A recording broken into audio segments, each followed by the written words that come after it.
Hi everyone, how are you doing today? Yesterday was Pokemon Diamond and Pearl 15th anniversary. From that, Pokemon has published a new trailer actually showing the latest information about Pokemon Brilliant Diamond and Shining Pearl, but also Legend Arceus. I have decided to give my review about Pokemon BDSP for now and see if I have time to also give my review about Legend Arceus. To begin, they have shown so many news information in the few seconds of the video start. We can see the return of the Poffins, but also comparing to the last time we saw the Amity Square, this time many Pokemon can follow you.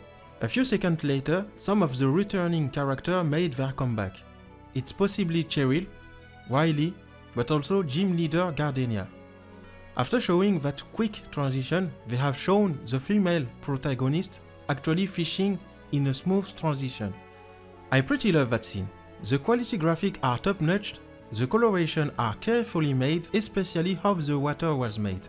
I also love the updated little sound from the moment Dawn finds a Pokemon with her exclamation mark. It's possible that this will be the exclamation mark sound that we will hear when a trainer starts challenging you. It's clean from my opinion. On the next transition, Lucas probably have already used the Oni on the tree so he can meet some rare Pokemon like the female Combi, which only female Combi could evolve. It's also possible to meet the rarest Pokemon of all the game, Munchlax.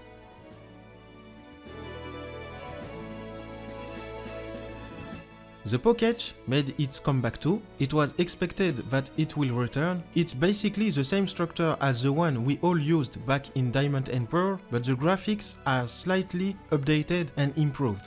We can even see the pixelated Pikachu below. It was such a great memory. Since the Nintendo Switch has one screen, they have decided to put the Poketch up and at the right. It might be possible to put it on different places like the left or below, possibly, I don't know. The stuff that the Poketch can do, from what we see, is basically the same as the one used from Diamond and Pearl. The walking time could be useful when you have an egg, because you will know for sure when it will hatch. However, the Poketch has also some change. The first change is the fact that the Pokemon aren't pixelated anymore. Rather, they are using the 3D model now. I guess we now get a confirmation that the sprite we get to see when picking a Pokemon are cancelled now. It's a shame, especially because back in Sword and Shield, even with the DLC, they updated their sprite, which was a little better. Some people are happy because they believe some of the people, myself included, are sticking up too much from the past. However, I think they shouldn't have done that because I found this original. Especially because over the years a new game come, they always updated those. Perhaps it was too hard for them to continue this since they have updated them in Sword and Shield like Garchomp, Lucario, Dialga, etc, etc. And doing it with the same kind of graphics will be time consuming, so they stick up with 3D models. One thing that we must not forget is that this is Ilka that is working on it, not Game Freak. The pixel sprite models, especially the updated one, was made by Game Freak, not Ilka. So there is a chance that they might return in the future. I truly believe that. The dowsing machine, which can be used to find items, is also returning, although I wasn't a fan of it back in Diamond and Pearl. I should agree that this style of searching an item are quite original. However, the next thing they have shown is very interesting. From the trailer, it's possible to see the hidden moves such as Rock Smash and Cut. When I first watched the trailer, I thought that the HM moves must be learned from a Pokemon like they did in Diamond and Pearl. However, no, they did a big update from their website and apparently not anymore. The Poketch allow you to call on wild Pokemon to help you out now. I think that is truly an amazing concept and should, in my opinion, be definitive. The fact that they have shown Bidoof and Bibarel is pretty hilarious. I'm sure many of you used that Pokemon simply because it can learn most of them, myself included. I think the hidden move will be updated each time you defeat a gym leader. Also, very nice touch for using the Pokeball graphics background of a Pokemon using an HM moves. The Pokemon is however in 3D format, which would make sense since it was the sprite before. The 3D sprite animation when using an HM moves have started back in Pokemon X and Y. One big update also, and I think this is the first time, or maybe the second time ever, we see that, is that we see the actual Pokemon when flying and bring you to another location. Each time we have used these HM moves, we always see a Black Shadow Pokemon appearing, instead of the real one. I said the second time because the first time was back in Pokemon Gold, Silver and Crystal, where we see the actual sprite of the Pokemon when flying. Just take an example from Lance and its Draconite for example. But I think this will probably be only Staraptor that will be doing that, since now it's a wild Pokemon that will be coming for you. But it's also possible to use another Pokemon from your team to learn the HM move. We actually don't know for sure.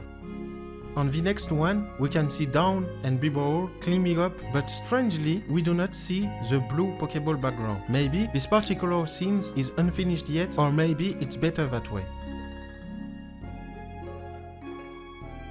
The Puffin, as I said before, make its comeback. For those who don't know, Puffin are sweets that improve the condition of Pokemon, mostly to improve the contest and have higher chance of winning. To make them back in Pokemon Diamond and Pearl, it was in Hearthstone City, the same place where Gym Leader Fantima is at, but also the same place where the Super Contest all are, if I remember correctly. The styles are pretty much the same, you must turn them from left to right or from right to left to prevent it from burning. Back in Diamond and Pearl, they always bring you instruction at which moment you turn left and at which moment you turn right. Amity Square is a place that was already in Diamond and Pearl, although it was limited with how many Pokemon can be brought here. The remake did an excellent job of bringing each and every Pokemon now. The coloration here are clean, but also pretty washed out, but I think that is how it should be. It's exactly what I did in my recent video, especially with my own GBA. I believe that having too much coloration is not a great thing for the eyes, and it's too flashy. Here, not only the coloration is great, but also it's quite pleasant to see in the eyes. Now, let's continue. From what I see, the Amity Square is quite different from before. Back in Diamond and Pearl, you can bring only one Pokemon with you, but in the remake, you can bring up to 6 of your Pokemon. You can see all of them walking and going from different places. I think this is the first time they ever did that in a Pokemon game. I believe it's great that they did that. At least, the Amity Square isn't useless, since the first reason it existed is to see your Pokemon going out of your Pokeball, talk with it, and finding item. In the remake, you can take it out everywhere, so bringing up to 6 Pokemon only to that place feel less useless. The new concept is quite interesting. You can talk with all of them, but also all 6 of them could follow you too. But they can also go on different places on their own to make it feel like more natural and realistic. You can even change the camera and having different position and call all of them by whistling. One thing to notice is that Torchic can be seen here. What is amazing is that it wasn't on Sinnoh Dex, which means the national Dex will be coming back, although it will be limited to only 493 Pokemon. In that place, you can even cook berry and make puffin. Once it starts, it feels exactly like Sword and Shield, because you can see all of them when cooking. Some returning trainers remade their appearance. For example, one of them was Cherie, the one you see on the trailer. Cherie is a trainer that is focusing on HP strategy. She is returning in Pokemon Diamond and Pearl, so Brilliant Diamond and Shining Pearl, with the exact same story, which was helping her on double battle at Eterna Forest because she didn't want it to go alone because of Team Galactic.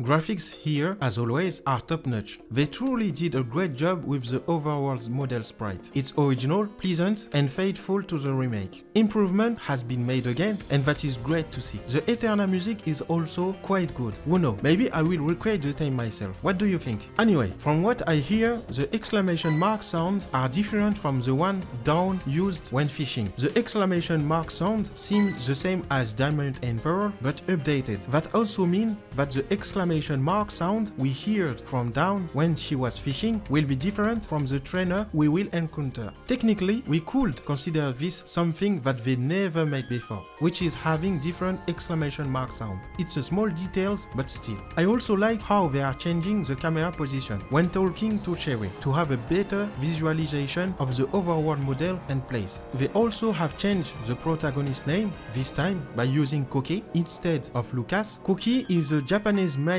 protagonist name for Lucas. Its meaning is from brilliant, which is very fitting. We then see the official artwork of Cherie, which exactly look like her battle sprite from Pokemon Platinum. A reminder that in Diamond and Pearl, Cherie cannot be challenged. It was only in Pokemon Platinum. Also, I think you have noticed, each artwork we have seen so far are from their battle sprite. It's a small details, but still very important one. It's very likely that at some point of the game, and I believe that it will be in the post-game, we might challenge her. So it's possibly another reference from Platinum right here, simply because of her artwork that exactly look like her battle sprite in Pokemon Platinum. Then, after that, Riley make its appearance. This trainer is actually focusing on attack strategic, but also looks like Sir Aaron from Lucario and the Mystery of Mew. You see him after you have defeated Gym Leader Byron. Another details about the name where this time Riley names the female protagonist Ikari, which is the Japanese name of Dawn. What's interesting is that they used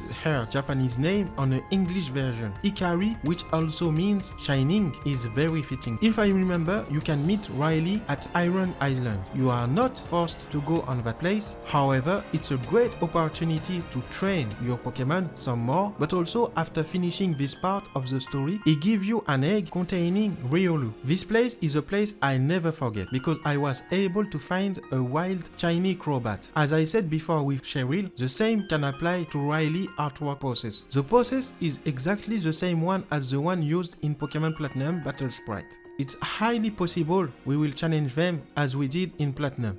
We can also hear the wild battle theme. This is our first time actually hearing a battle theme. My opinion about the battle theme will be given later near the end of my videos. The next scene is where the gym leader from Eterna City is. It seems that they have actually used the same map as the one used in Pokemon Diamond and Pearl. The one from Platinum is different because it looked like a watch. No matter, the map from Diamond and Pearl was still great, but I wish they used the one from Pokemon Platinum. However, I have quite some hesitation about the music itself we hear on that part. Either it will replace the gym theme music or it will be the actual battle theme from the gym leaders. I said that because the music is quite empty. About her battle animation, it's very dynamic and very well made. The animation is quite smooth and she is full of life. The battle background is very detailed and realistic. Again, they did an amazing job with the blurry effect. It's highly better than what they have shown from the very first trailer. On that, I will give a 9 out of 10.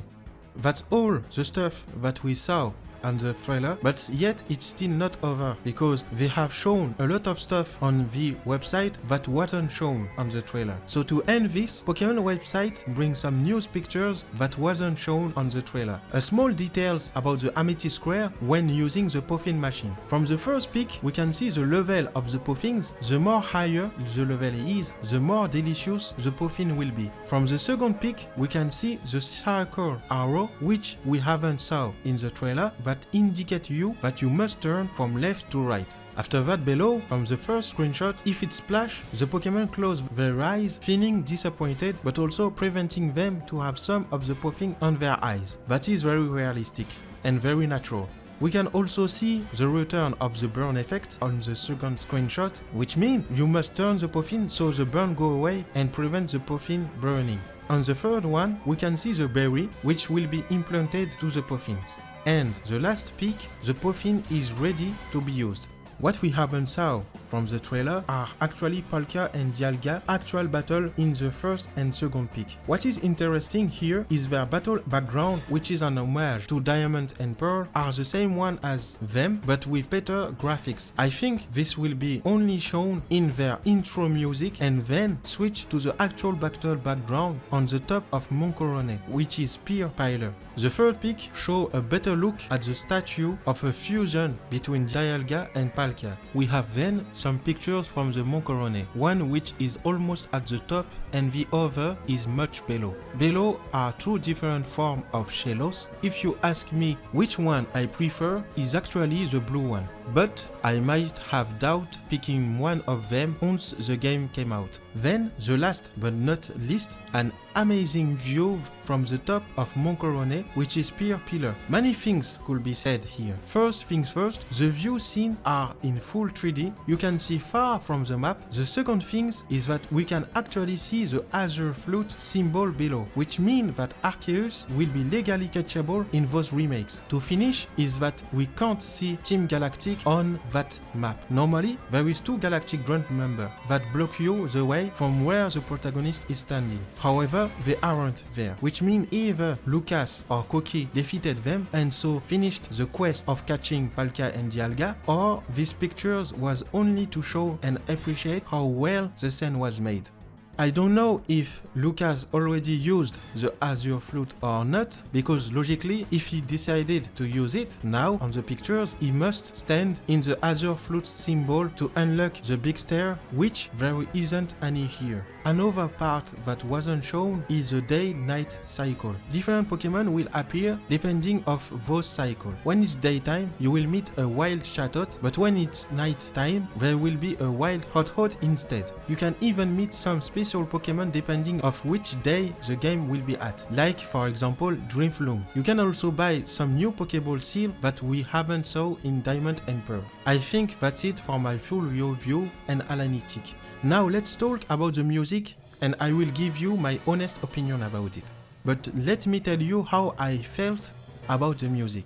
The music from Brilliant Diamond and Shining Pearl are pretty fine. They are indeed faithful to the original version, but I honestly believe that they could do so much more in them. What I feel about those when I hear it is the word great quality, clean, but also missing and lacking. Let me explain. The music has great instruments. They are also very well used. The instrument has great qualities and it's clean when we hear the music. Very clean. However, and I'm sure I'm not the only one thinking that, it lacks more instrument, but also it lacks dynamism. When I hear the battle theme, for example, I do not feel any excitement or motivation. I think it's too basic. From my perspective, there is certainly a lot of works, but even with that, the music still feels too simple. Take an example. If they ever did a remake from Diamond and Pearl in Pokemon Black and White, do you think it will be that empty? No, right? We got a clue, and it was from the tournament of Pokemon Black 2 and White 2, where we can hear the gym leader's music, the champion music from Generation 1 to Generation 4 completely remade. Each of the instruments used are different from one another. The music was dynamic and also original. Take also an example with Pokemon Earth Gold and Pokemon Soul Silver, but even with Fire Red and Leaf Green. How do you feel about the music? In my opinion, it was totally crazy, with instruments everywhere, but also very balanced, which is not an easy feat to do. But I could kinda agree about Fire Red and Leaf Green not being well made, especially the wild theme, but still the gym leader theme and even the champion team was one of the best battle theme ever made. But for some reason, since Pokemon Omega Ruby and Alpha Sapphire, they have started taking that direction of simplifying the music too much. Horace has still great music and was totally fine. Zinnia as a prime example, but even Steven and even the gym leaders. But I don't feel satisfied with the wild music, the trainer music and the Elite Four battle music because of their simplicity. Where is that dynamism? I think, as I said, a great example can be seen in Pokemon Black 2 and White 2. Compare them to Brilliant Diamond and Shining Pearl. I'm not talking about the different instruments, I'm talking about the music dynamism and motivation in general. Where is that excitement and motivation of defeating them? That is my honest opinion about the music in general. They did a great job with the town, the route, the city music, but honestly, even with that, I still find them too simple and pretty empty. Even Omega Ruby and Alpha Sapphire did a better job in their recreation of those, and even Let's Go did even better. But for the moment, Brilliant Diamond and Shining Pearl seems too simple and too lacking. There is certainly a lot of work put into those, and I know how hard it was made as I recreated two of them for now, but they should, I think, add a little more instrument or new kind of style of music like they always did with the previous generation. That's my opinion about the music in general. I don't know if other people think the same as me, but for me, that is my honest opinion about it.